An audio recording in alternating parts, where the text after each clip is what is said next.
everyone. Welcome to First Things First. It's a Tuesday morning. I'm Jenna Wolfe. That's the Hall of Famer Cris Carter. That is Nick Wright. We got pens, we got papers, we got information, we got news, we got a show for you. We're ready to go. Lot You good? to do. Absolutely. We are great. We got a lot on the docket this morning. MELO'S officially a rocket. Baker Mayfield is starting drama at Browns camp already, and the Dallas Cowboys might be getting a big-time pass catcher.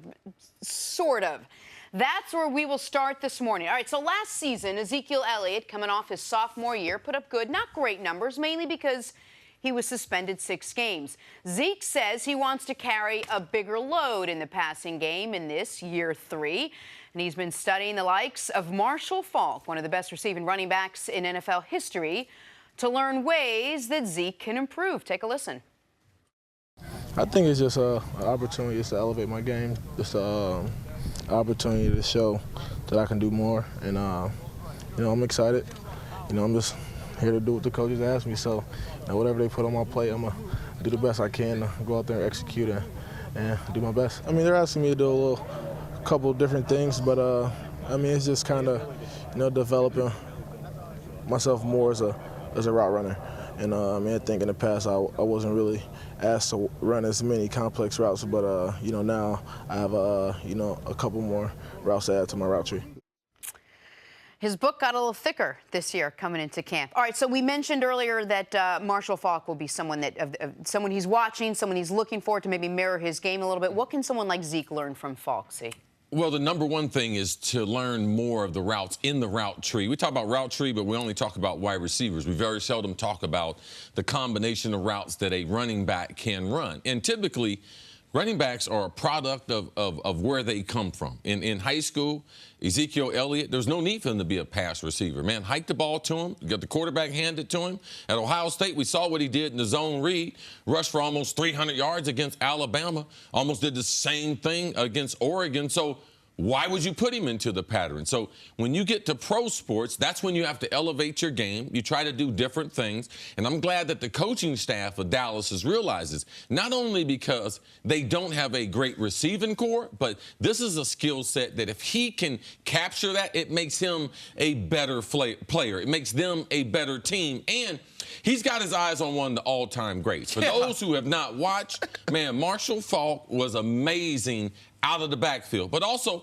Marshall Faulk has that breakaway speed like Zeke. Marshall Faulk had years of experience because at San Diego State, he was a pass catcher in his freshman year when he dominated college football coming from the great state of Louisiana. So I like the comparison. I like the person that he's targeting, and I'm glad the Dallas Cowboys and their staff, because when a player says something like this, that means either in his postseason meeting last year, they said Zeke wants you to be a better pass catcher, which is obvious. Now they're starting to target, so I guarantee you they've broken down film. They've given him a package of things to look at, and this will be a big part of week number 1. We won't see this in the preseason, but week number 1, when the Cowboys take the field, you better be concerned about Ezekiel Elliott and his ability to come out of the backfield. If he could become 25% of the pass-catching threat Marshall Faulk was, it will be a drastic improvement. People need to get who we're talking about here. And I have no problem with someone setting their sights high. He's setting his sights arguably as high as he possibly could. I think 3 best pass-catching running backs in the history of the league, probably Marcus Allen, LaDainian Tomlinson, Marshall Faulk. You mentioned when I was discussing this earlier, Thurman Thomas shouldn't be left out. But what Faulk did, there was a 4-year stretch from his last year in Indy to his first 3 years, the greatest show on turf. Over in that 4 years, he won three straight Offensive Players of the Year. He averaged 2,250 yards from scrimmage. Averaged. He set the all-time yards from scrimmage record. He still holds second place on that list. He's got 3 of the top 25 yards from scrimmage seasons in the history of football. He averaged 84 catches a season. 84 catches, 880 yards average over that 4-year stretch. That's a good year for a receiver. That is a good year for a number 2 receiver in this league. And he was doing that while averaging 1,360 on the ground at 5 a carry. This is one of the greatest players ever to play the game. So I understand him setting his sights there, saying you might as well try to go be the best.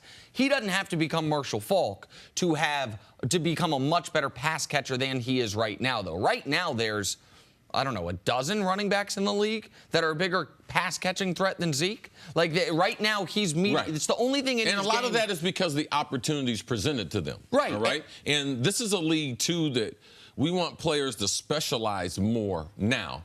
But our top running backs, they are not specialists. They have the dual threat where they can run the ball between the tackles.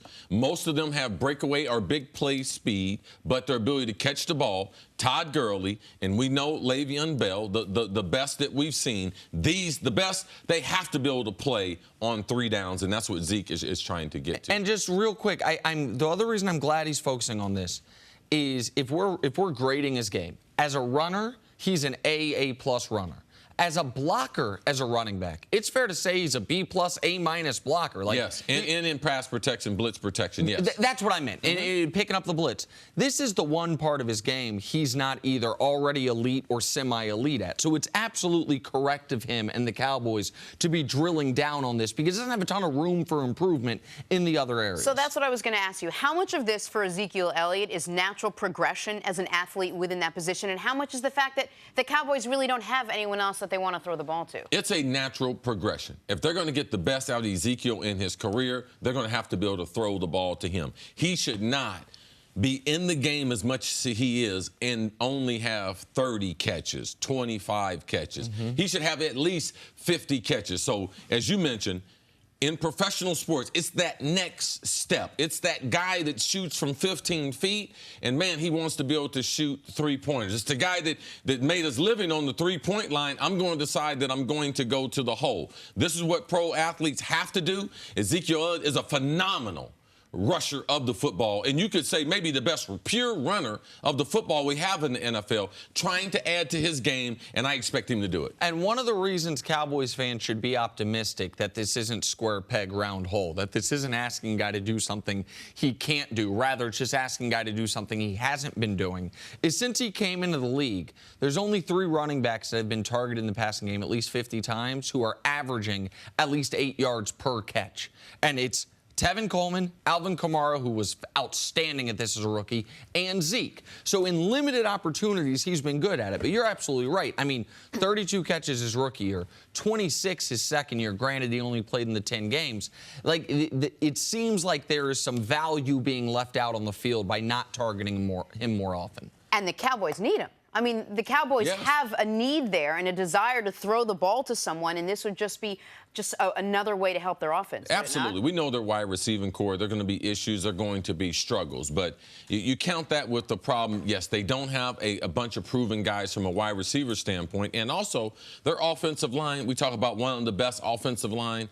If they're healthy, the best offensive line. Also very, very athletic. So their screen game should be potent. So it leads to, all right, I'm going to get the running back the ball because I don't have a great group of wide receivers. Also, I need to be able to hide this guy because he's that kind of talent. I want to get him more touches. He's a great open field runner, so let me get him in space like Marshall Faulk. But, man, I got a great offensive line that's very, very athletic. Let me get them on the perimeter and do some different things compared to fighting this football game in a phone booth, which the Dallas Cowboys, that's what they've done in 2 years with Zeke. And one thing Zeke's been extraordinary at already in his career is scoring the football. He's played in 25 games. He has 25 touchdowns. You'll take a touchdown a game over any era, history of pro football.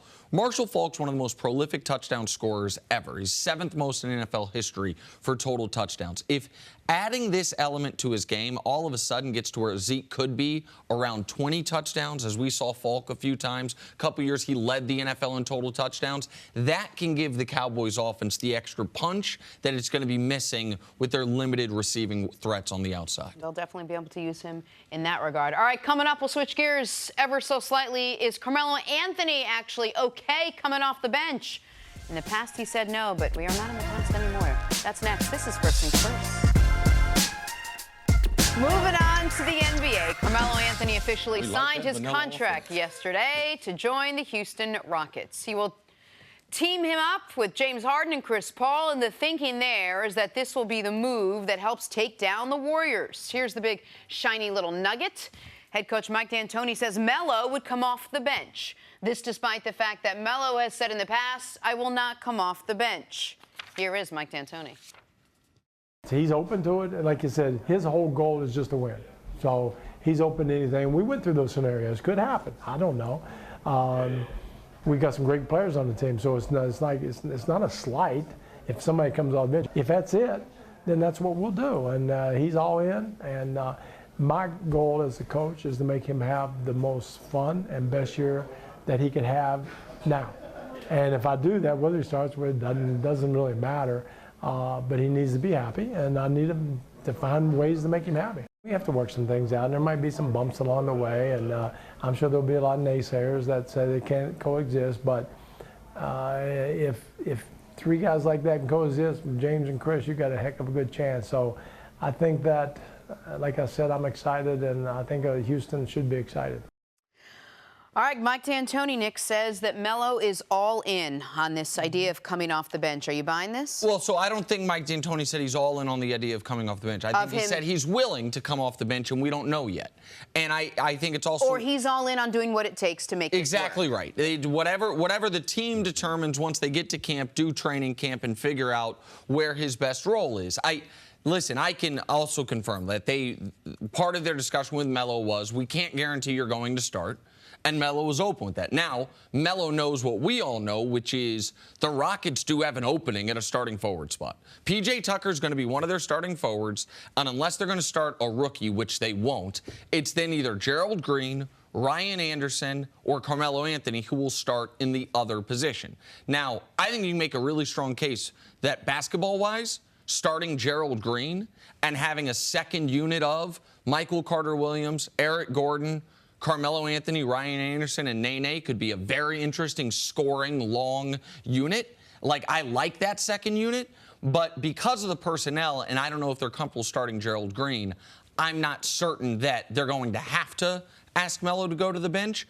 But the fact that he is open to it, they had this discussion, to me speaks to what I thought would happen if the Rockets signed him. They would have a tough conversation and say, do we look at you here? Where do you look at yourself? And it appears to me that was part of the discussion that was had.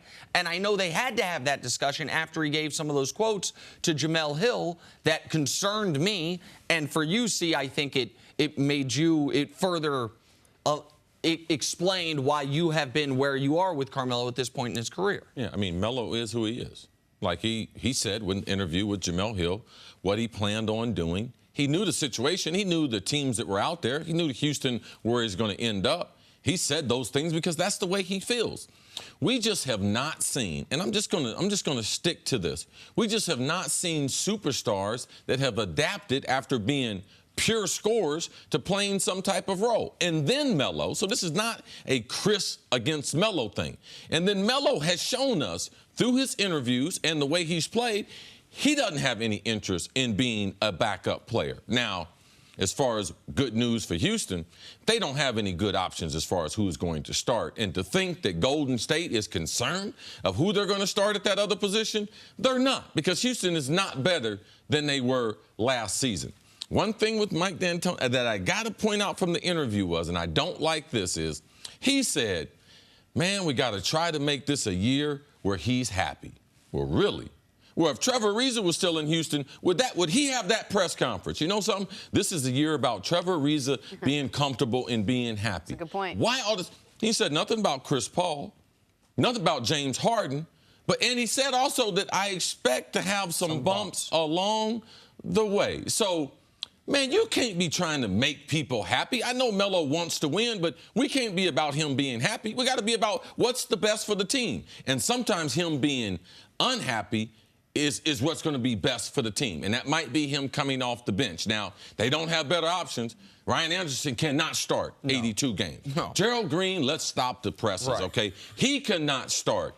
The Warriors will score 150 points if he's a starter out there. So they don't have a bunch of good options. I'm just going to sit back and watch, all right? Because Melo, to me, I would be shocked if he changes from the person that we have known. Go ahead, Jenna. I was just going to say, so what if everything that we think might happen happens? What if Melo comes in and he agrees to come off the bench and they've got a great second unit and everyone's happy and it sort of works?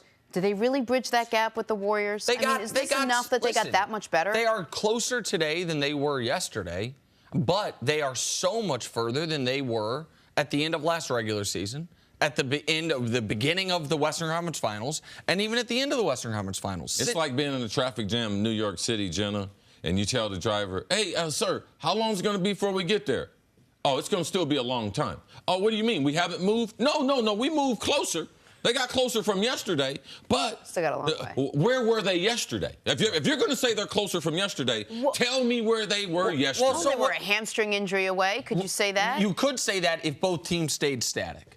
But both teams didn't stay static. As bad as Ariza was in Game 7 of the Western Conference Finals, he was important to them. And it's not like Ariza's a guy they just said we don't need. They decided with Trevor Ariza, I think smartly, he wasn't worth $15 million a year like Phoenix thought. And so they lose him. The Warriors, of course, add Boogie. And I should have mentioned in the potential forward rotation, James Ennis. But James Ennis is also not a starting player in this league. They brought Ennis in to be Mbah a Moute. And they think in Houston, in Houston, I know they believe the Mbah a Moute loss is being overblown because nobody thought it was a big signing when they got him. They got James Ennis for the same amount of money that they got Mbah a Moute for a year ago. They were okay with him leaving, and it should be noted they got up 3-2 on Golden State without Mbah a Moute playing a role. Mbah a Moute, we didn't know what role he would play.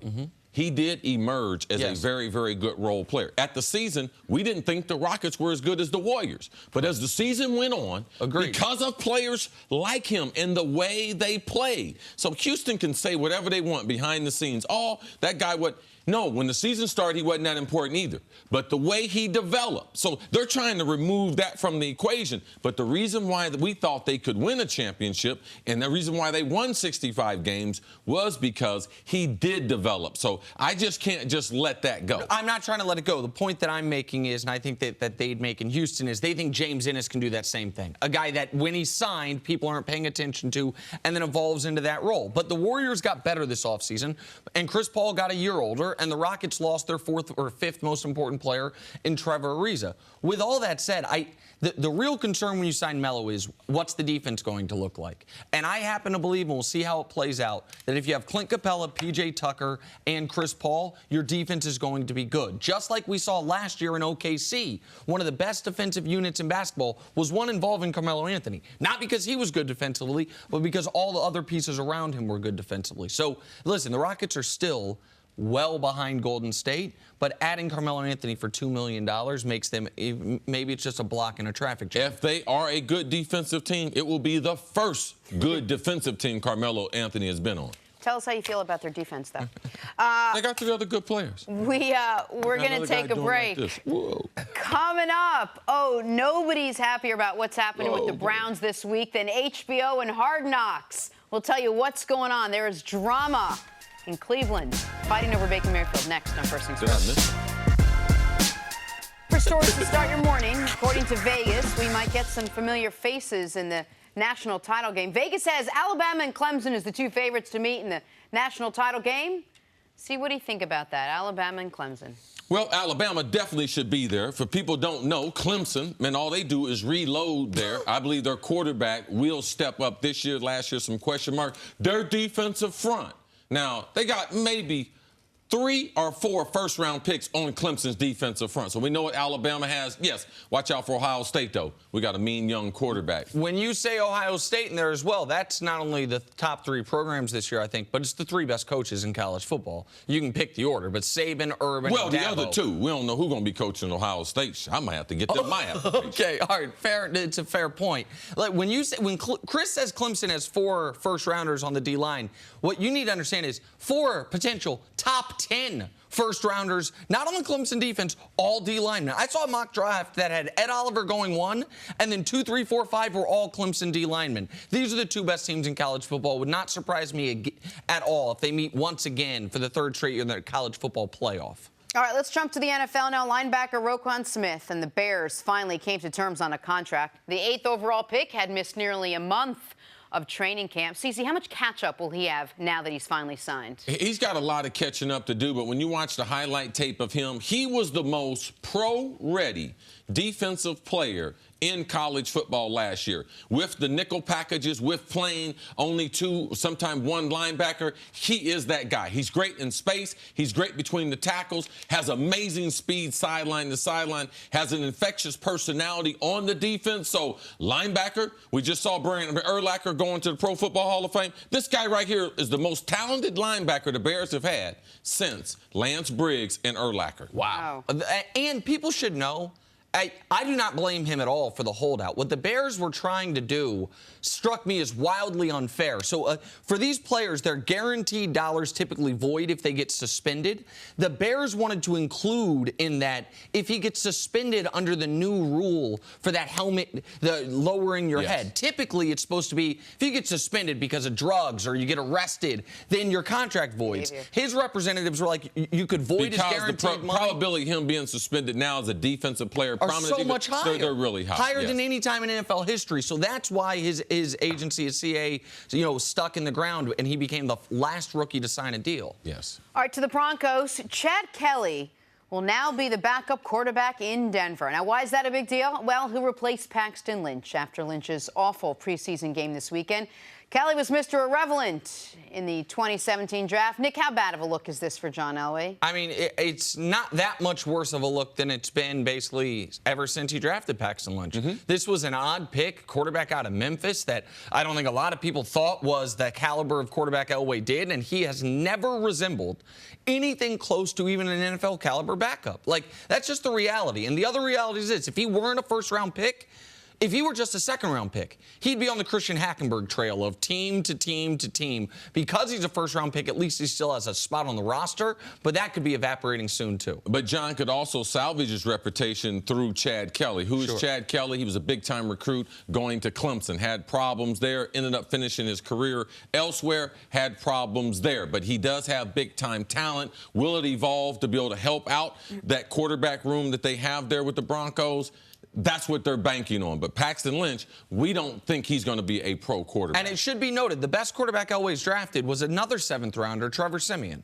Like, Siemian as a seventh-rounder has been a good player. If Chad Kelly can just do that, that would be success. Trevor Siemian's helping out my Vikings. They'll hold that clipboard. Absolutely. Finally, Aaron Rodgers, who's always very calculated with his words, took some heat last week for calling his receivers' effort in training camp, quote, piss poor. Here's Aaron Rodgers responding yesterday. I hope we're not that soft. I hope we can, hear comments or read comments and not get offended by things. It's a professional environment. It's not a personal environment. The things I'm saying, and I don't have some vendetta against any player. I care about winning, number one. And I'm going to say and do the things that I feel like can advance us. It's going to be tough at some points. It's not a popularity contest all the time. That's what CC tells us all the time when Nick and I call each other's performances piss poor. But he's like, come on, guys. Are you buying what Aaron Rodgers had to say, Chris? No, that's the way NFL locker room. He's the top guy. He should set the tempo on a daily basis. And if he can't say his personal feelings, like, man, these kids, they're in the wrong business, because this is what happens in the NFL. This is the way you want your quarterback. This is what's going on in New England. Tom Brady been doing that for years. It's been happening for Dan Marino. He was legendary. Dan Marino point at you. Hey, man, you, man, I need you to run the right route. And people criticize Dan Marino for that. Cece says he would point at him. That's during the game, after an incompletion. It would be it was a miscommunication. It would be very clear. Dan Marino at the time, one of the greatest quarterbacks ever, pointing at whomever, whether it was Duper or an undrafted free agent. You screwed up. I'm going to let the whole world know you screwed up. And as a player or a professional athlete, you can't have thick skin like that. If Aaron Rodgers says, as I'm a wide receiver, that lackluster, I'm going to make sure he wasn't talking about me. I'm going to make sure that my tempo matches the best player in the organization. And these guys, man, are working day to day. Man, we can't afford to have no bad day as no backup wide receiver. Like, that's crazy. Like, they can bring somebody in and take your job at the end of the day. So Aaron Rodgers, yes, he's going to get criticized no matter what. But the crime would have been if he had saw that type of behavior and not said anything. Because Aaron is about trying to win and trying to win a championship. And Aaron right now also, because they got rid of his coaches, he's taking more responsibility. Yeah. I'm trying to win right now, because if we don't win, you know who they're going to blame? They're not going to blame those guys who have some other job outside of pro football. They're going to blame that guy right there, number 12. It got rid of his coaches and probably got rid of the guy that I would imagine. His best friend. And the leader in the wide receiver room. Yes. I bet Jordy was the guy who last year, if the wide receivers were having a bad day, Jordy would be the first one to speak up. They asked Jordy to take a pay cut. Yeah. Right. And so, like, that guy's gone as well. So go ahead, Jenna. So we're talking about this from Aaron Rodgers' perspective. Talk about it from the receiver's perspective. If you're a young receiver and you hear your quarterback call you out, how do you respond to something like that, see? Yeah, I don't care nothing about your perspective. Like, we set the tempo around here. We the one have built the program. Yes, I've done that to many wide receivers. They know. My ex-teammates, they know. I'll call them out in a minute. I don't care nothing about their feelings. Man, we got a job to do. There is a certain amount of effort that it takes to do this job. Everyone in the league has the same amount of time. You cannot waste time on the practice field. That is where you work on your craft. That is where you should put the high expectations. You know the reason why? Because they're not going to get in the game. Aaron understands that. You got 12 wide receivers. You got 4 preseason games. You're trying to develop 5 or 6 of these guys and get your top flight guys ready for the season? No, you don't have time for that. That is their game. Aaron is right in what he's doing. And there was one quote specifically there that I knew C would touch on that would strike him, which was, this is a professional, not a personal environment. It is different when you're hanging out with your friends. We are at work. And one of my favorite Cris Carter stories is being with you. We'd only known each other maybe 3 to 6 months at this point in time. Super Bowl a couple years ago in Houston, where I had lived before. And we're walking around, and everybody knows Cris. And I said to him, I was like, any of your former teammates here? And Cris was like, yeah. I'm a lot more popular with some other guys, though, than I am my teammates. And it was yeah. because of things like this. Like, those guys, I think almost all of them had respect for you, but weren't always buddy-buddy because of the tough conversations. Like, you were a lot more friendly with some of the other gold jacket guys and some of the guys that you competed against than necessarily. I know you had great friends on the Vikings, Jake Reed and others, but, right, that's a fair point, that you had to conduct yourself in a way that maybe was going to ruffle some feathers. And Denny Green empowered me when he could see that I was saying the types of things that because what it did was it made Denny's voice louder. Sure. And then some other guys on the team at their positions, they realized that Denny was trying to develop leaders, and Denny empowered us to be able to do things like that. So not only did it help me, but how it helped the other leaders on the team, because we had the backing of the coach. All right, moving on. Boy, things are getting hot in Cleveland. Here's the story for you, see. As the team gets ready for their second preseason game against the Bills, Baker Mayfield has been at the center of some drama this week. The Browns coordinators got testy in practice yesterday over this. One Browns reporter tweeted this out. Todd Haley, upset with the defense getting too close to Baker Mayfield, said, quote, "Good teams don't touch the bleeping quarterback," to which Greg Williams responded, "Well, block him then." All right, see. Is this a big deal? Which side are you on here? No, it's not. I don't have to be on the side. This is NFL football. A lot of times now, and because Cleveland, they have the microphones, they have the cameras there. And, man, I'm just going to tell you, in recent weeks, I haven't talked about a team that won one game in 2 years more than I've talked about the Browns. So I guess that's a positive thing. But these are normal things in a practice. The defense, they have an agenda. They have a call sheet. They have the defense that they're going to run, and they're going to run blitzes. The offense, they have a call sheet, the plays, the protections, and all those protections call for a guy to block almost every guy on the defense. When people don't do their job, coaches yell at players. Both of these coaches are right. You are not going to be a good team by hitting your quarterback in practice. Every team that knows this from high school, where we put them in jerseys, they're in jerseys for a reason. That guy is value to the team. It can't be replaced, and you have to learn, as a young football team like Cleveland, you have to learn how to practice. All right? And I don't care if Baker's a rookie. What I don't does care that mean, learn how to practice? Well, because of the game has changed, you have to learn how to practice in shorts. You have to learn how to be competitive but not combative. You have to learn how to get guys better and learn how to knock guys down and be able to help guys up and not worry about how it looks, because there's certain things you just cannot do on the football field in practice because you're trying to get ready for the game. Like, you don't take certain angles. Once you have a lineman, if I drive you all the way back, if I'm up by your neck, I take my hand down and put it more on your breastplate, all right? If I see a guy stumbling, an offensive lineman, I don't shove him and keep shoving him back into the quarterback. These are things, once you get into the game, all these things you're going to do. But Cleveland has a lot of players that are not proven. And Greg Williams is right. Get after the quarterback. That's the only way the Browns are going to win. And Todd Haley is right. Good teams do not and have the discipline to be able to hit their quarterback in practice. Listen, you want us to not talk about the Browns anymore? Have Baker Mayfield get hurt. Like, the Browns, Tyrod Taylor's going to be the starter. It's an interesting team. They can win a few more games. The reason the Browns are a marquee team, Hard Knocks aside, is because they not only had the #1 pick, but it's a #1 pick that's a quarterback that's an interesting prospect. That is why all teams have to protect their quarterback. The Browns have as much invested in theirs as any team in the league. And I get why it's tough for defensive players, because you can argue the #1 goal of any football game as a defensive player, front seven guy, knock the opposing team's quarterback out of the game. Not injure him at long, knock him out of the game. And the #1 goal for every football team at practice leading up to the game is make sure our quarterback does not get knocked out of the game. Yes. So it's competing interest there.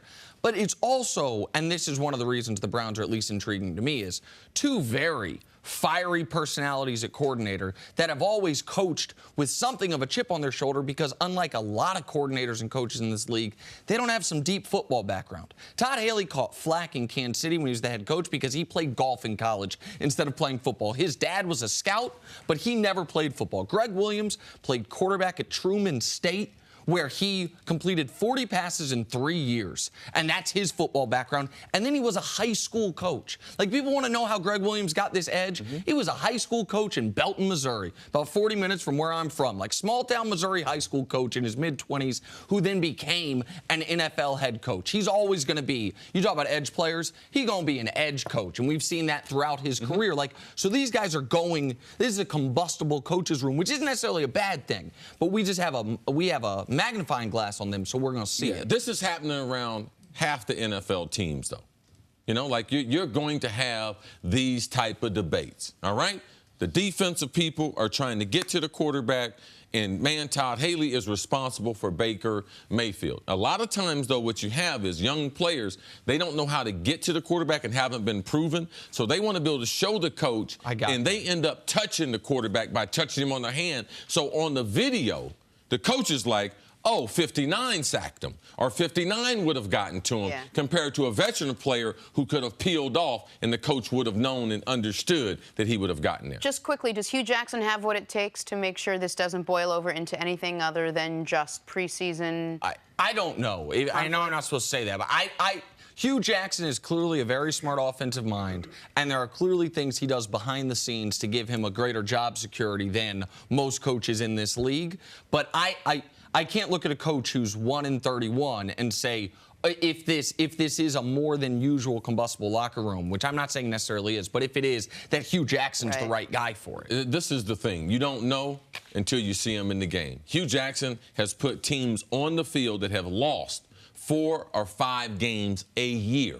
Now, you can attribute that to the coach. You can attribute that to the players and everything. The way the organization has been run has been a disaster.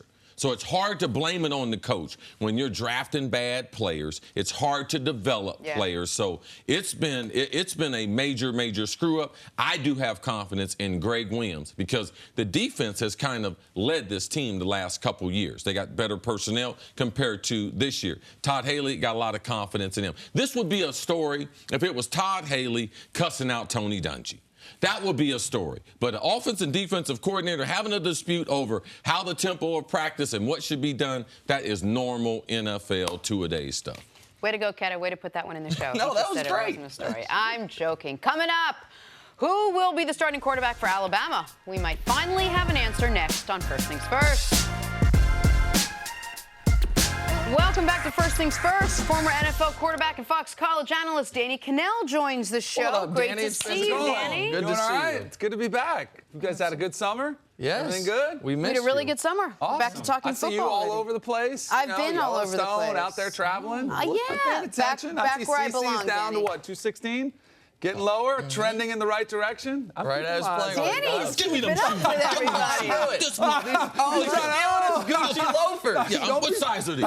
It might fit you. What size, bro? 13? Oh, my God. Size 13. Oh, he put his shoes on. Oh, let's go. and Let's they're do a healthy show. too, aren't they? Oh, let's do a show. Oh, let's do a show. They might look better on CC. Yeah, that's how Danny made all that NFL money. He still got it. Can't hide the money. I love it. Teach us about a Danny, quarterback, Here man. we Please. go. The best team in college football with the best coach has a quarterback controversy. Despite winning the national championship last season and being the favorite to win it again this year, the Alabama Crimson Tide do have themselves a quarterback situation. You got sophomore Tua Tagovailoa against Jalen Hurts. Talent versus experience. Momentum is building in camp for Tua, and Jalen Hurts isn't happy. Danny, let's talk about this. Is Jalen Hurts' frustration with Nick Saban and this team justified? Absolutely. He's a competitor. This is a guy who was the SEC Offensive Player of the Year as a freshman, and he was one Deshaun Watson drive away from leading them to a national championship. Last year, takes him 17 touchdowns, 1 interception, has a phenomenal year, does everything Nick Saban asked him. And then, more importantly to me, the way he handled himself when he was benched at halftime of the championship game, he handled it exactly the way you would want a leader of your football team to handle it. Cheered on Tua, talked to him in between series, told him what he was going through. After the game, said exactly what you wanted to hear. So I think Tua is frustrated. I think I think Jalen is frustrated. And I think it's justified because he just wants a little communication with his head coach. But that's not something you get at Alabama. It's more of, hey, everybody's going to fall in line. We're all going to buy into the team above self, a team above individual. But there are certain circumstances where I feel like you owe it to the player to communicate better with him. Now, Danny, am I right in this? In the past, Nick Saban typically has gone with the veteran players who have had less talent than some of these up-and-coming. And going back to Jameis Winston's recruitment, didn't he bring this up that he didn't think that he would play because Coach Saban played all the veterans? And Jameis was very close to going to Tuscaloosa. But I think that A.J. McCarron was there then? Now, are these things accurate as far Absolutely. as... Okay. He usually takes the conservative route because he always has one of the best defenses in the country, because he always has a really good offensive line, a good running back, and some good weapons to work with. So typically, you're going to see a game manager at the quarterback position with Nick Saban. But in my opinion, for the first time, he's had a legit NFL franchise-type quarterback in Tua Tagovailoa that he has at his disposal. And I thought you saw last year a player actually dictate his way into the lineup. As much as we're going to sit here and say Nick Saban was a genius for playing him at halftime, there was a strong undercurrent that if Tua did not see the field last year, he was going to bounce from Tuscaloosa and go somewhere else. Yeah, and So I think he helped him. confirmed that, too. Absolutely, He yeah. talked about it this offseason. Yeah. I think I think Tua gives Alabama the best chance to win another national championship. I understand why Nick Saban would want him to be the starting quarterback. But I also think people need to understand the Jalen Hurts history and why this is, in my eyes, so unfair to him as a human being. No true freshman had ever started for Nick Saban. For Jalen Hurts, his true freshman year first game, I was watching. I remember his first snap, they put him in, he fumbles the ball. But despite that, he makes enough plays in that game, he starts the next week. From that moment up until the national championship game, he's 25-2 as a starter. He's coming off a year, you said it, but I want to hammer it home. Last year, he had 17 touchdowns and 1 interception. Like, I understand he's not a great passer. Tua's clearly a better passer. But like you mentioned, with Alabama, it's like, just don't turn the ball over. Our defense is going to choke people out, so we'll be fine. And then in that title game, he was awful in the first half against Georgia. Georgia had one of the best defenses in the country. But Alabama needed everything to go right to come back in that game against that defense. And I happen to believe it maybe goes different if he's not as good of a teammate. If he is not in that moment selfless and saying, despite everything I've done, I've been benched, I'm still going to be pulling the rope in the same direction. When you have a guy like that, you owe it to him to be straight with him, certainly by the spring, to say it's going one way, it could go another, but it's going one way. If you want to play immediately, it's best for you to transfer. And Nick Saban hadn't done that for him. You owe it to him to say that. You don't owe it to him to play him. No. Which my question is, why is this a big deal? Why not just play, if you're Nick Saban, just play the best quarterback out there? The best quarterback you have, He will. Danny. He'll play Tua Tagovailoa for that reason. Yeah, but he had to string Jalen along to keep them both on the roster. Right, So right. why? That's the thing. Well, because this is and Guys it's not get hurt and things go wrong, but it's and Tua's also only not played a half. But it's also not unique to Nick Saban. I'll make that clear. College coaches across the board, they have these competitions where I don't know who my starter is, but if you ask all of them in the back in the closed door, they know who's starting, but they have competitions. Yeah, we did that on Ohio State. So that Before, a guy and doesn't, we did it this year in the spring. And we were trying to keep both guys, and of course, the second guy figured it out, and he left. Exactly, because if you name a starter in the spring, a guy will leave. Now, here's the thing I think that is kind of unique to this situation. I think if Nick Saban's honest with Jalen Hurts, he might stay. Because he's a team player. He's in it to win championships. And because of the way he handled himself, he might say, you know what? I've seen, Tua might get hurt. I might stick around here and play. My best chance to win a national championship is here at Alabama. Or maybe he looks around and he has a conversation with Nick Saban, and Nick says, well, you know what? Maybe your best option to play in the NFL is another position. We can start sprinkling you in some other formations. But there's no conversation, so Jalen Hurts can't make that. I put a tiny sliver of this on Jalen Hurts, though, for not going into Nick Saban's office. Okay, so but it's really hard for me. Why it's doesn't hard he to get just- on at 19 because Nick Saban's one of the most imposing figures in all of This is a sports. kid, yeah. It's hard to say that, but there's a sliver of it that should be on Jalen Hurts. But here's the thing: like when I was at Florida State, I would have gone in and asked my offensive coordinator. I would have went into Mark Richt and say, "Hey, what's going on?" But he had Lane Kiffin as his offensive coordinator his freshman year. Doors. Brian Daboll last year. He's got a new one this year. Like, there's not enough relationship built between the players and the staff to go and have these types of conversations, so you're left in limbo listening to the media all the time. Yeah, I thought Jalen, and I think one of the reasons, too, he might have stayed is he might be graduating early in December. He only has 15 hours left. Yeah, so that's a tremendous accomplishment because he could transfer after that and play without sitting out a season. I thought Jalen was going to be a lot like Greg McElroy, and Greg was able to stay there, even though there might have been some younger, more talented quarterbacks on the staff, but his overall leadership, how the team responded to him, I thought they would have the same type of career. Not trying to say anything about Greg McElroy, very good college quarterback. That's what I thought Jalen would be. But I want to get back to Tua, and you talked about the pro potential. All right, because we know A.J. McCarron trying to fight for a starter there, but Alabama has not had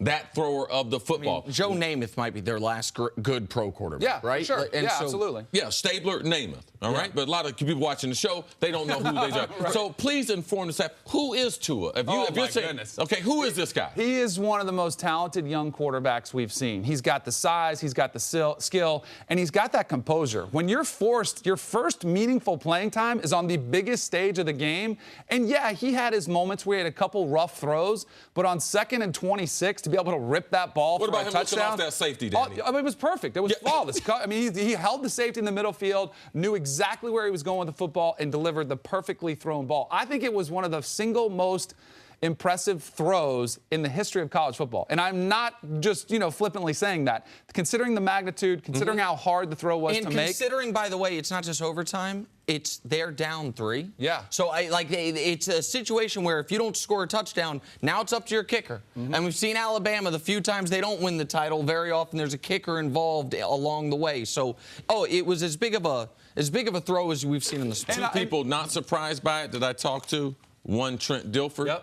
Who coached him up when he was at one of the Elite 11 camps, and Lane Kiffin. You will not find a bigger fan of Tua. He said this kid should be a star and should be the starter at Bama. Yep. Tagovailoa and Hurts. Obviously, Nick Saban picked the one that I have a harder time pronouncing. Just call him Tua. He's going to be on a one-name basis this year. You watch. You Way see to go, what Nick I did. Saban. Stick around, Danny. Coming up, which rookie has the best chance to make a major impact next season? Danny's answer might surprise you. It's next on First Things First.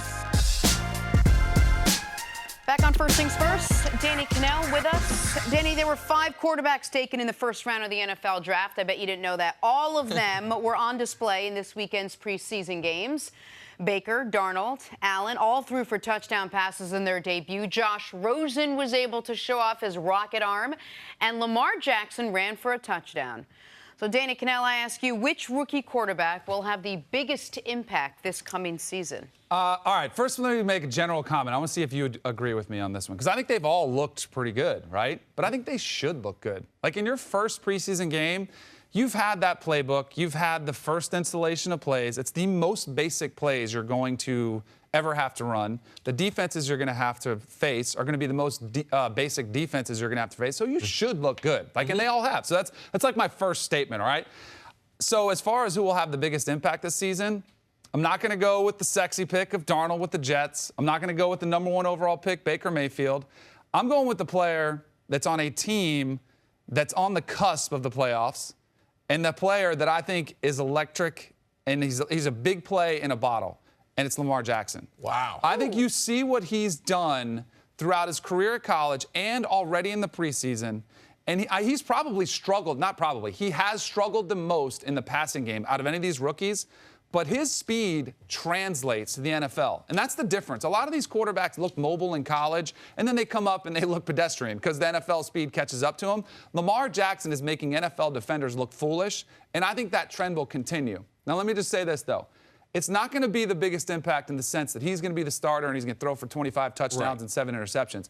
He's going to find ways, or the Ravens are going to find ways to get him on the field to create plays where they get the ball in his hands. Sometimes it'll be passing, sometimes it'll be running, but he will have the biggest impact on his team than any player in this rookie class. I understand why you would say that, because week #1, he will have a package where he will not have to concentrate on the totality of on third down. Are they sending 4 week? Do they send a cat blitz? Do they blitz? Once I get to the 50-yard line, is that when they start to blitz me? When do they like to play zone? Like these types of things. He's going to have a package of things, spending time with Ozzie Newsome at the Hall of Fame. They like where he is. They know there are going to be some ups and downs, but they don't look at him as a starter right now. They look at him that he's going to be in a series or two to throw the defense off, and he's going to have a chance to make an impact. The other guys, Danny knows. He could tell you they're going to struggle. Like, they are going to struggle. And the plan that they have for Lamar Jackson, if he takes over being the starter late in the season or next year, it's something that he believes he's capable of doing. And he is right. He is electric, and he is fast on an NFL field compared to these other guys. But for me, Baker Mayfield and what he's going to be able to do, because I believe he has the right mentor. I believe in Tyrod, he's going to be able to play. He's not going to be rushed. All right, so I believe with the weapons they're going to put around him, I believe they will sign Dez Bryant to give him another one, because I'm worried about Sam Darnold. I'm worried about that offensive line. He's going to get hit in the face, and I'm just going to tell you, these guys right here, they respond to a lot of stuff. When getting hit in the face is not something God typically put in their DNA. And we have seen it alter guys' career and how they're going to think. So before he reaches his potential, is he scarred so much? So that's Josh Allen. I don't believe he should be playing. If he's playing, it lets you know that A.J. McCarron and the other quarterbacks, they weren't Peter Burger, right? Sorry. 5 interceptions last time we saw him. Yeah, I think he just threw another one right now. Guy going the other way. So I think that when you look at the different cases, you make a good case because he'll be packaged in a system where he can succeed and do it on a gradual basis. Lamar's the only quarterback of this rookie class that I feel like we can confidently say, if we just remove injury from all of them, he's the only one that right now we feel like is going to see the field 16 times this year. Like, now, if any of these guys start week 1, they could. But if they don't start week 1, none of those guys, Sam Darnold's not going to be the backup week 1, but they're going to put him in for a package. Right. Like, if he's the backup, barring injury, he's going to stay the backup till he becomes the starter.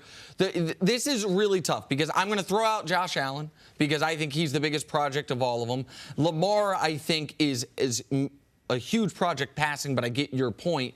And Rosen, I think, has the best quarterback in front of him. Because until Sam Bradford gets hurt, which we don't wish upon him, but we think's likely, Bradford's the best of any of the quarterbacks on these 5 teams. I think he's better than Flacco. I think he's better than Tyrod when he's healthy.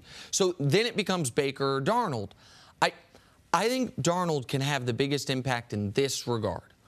All the Jets need is to see flashes to know we finally have our guy.